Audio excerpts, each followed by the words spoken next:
अदिती था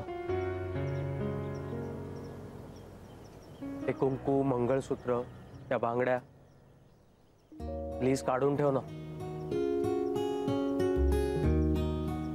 मला वाटलं मी छान दिसते म्हणून बघतोयस माझ्याकडे. अगं पण तू छानच दिसतेयस. पण तुझं हे छान दिसणं आपली नोकरी धोक्यात आणू शकतं ना. पण मला छान वाटतंय ना. जय, असं पहिल्यांदा झालंय की आज कोणीतरी माझी ओटी भरली. जर का आई असत्या तर त्यांनी माझी ओटी भरली असती ना. सो हे सगळं राहू देत ना थोड्या वेळ असंच प्लीज. की मी छान नाही दिसत आहे पण का तुला दुसरं कोणीतरी आवडायला लागले? दुसरं? आधीच 2 मुली आवडतात तेवढ्या पुरेत माझ्यासाठी. अजून तिसरं कोणी नकोय. कोण दोघी तुला आवडतायत? एक ऑफिस मधली अदिती आणि एक घरातली अदिती.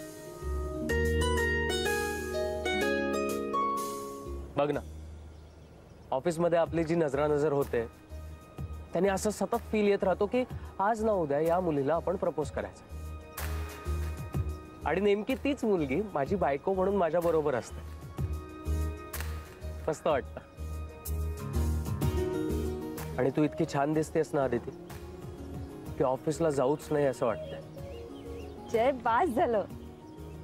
चला, बस स्टॉप आलाय. अदिती, तू या स्टॉपवर न बस पकड. मी पुढच्या स्टॉपवर न घेतो. जय,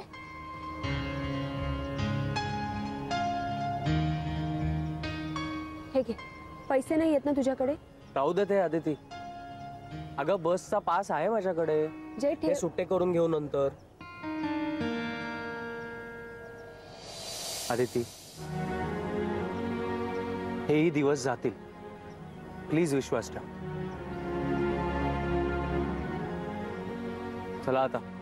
आणि बस मध्ये आठवणींनी कुंकू, मंगळसूत्र आणि बांगड्या काढून ठेव प्लीज.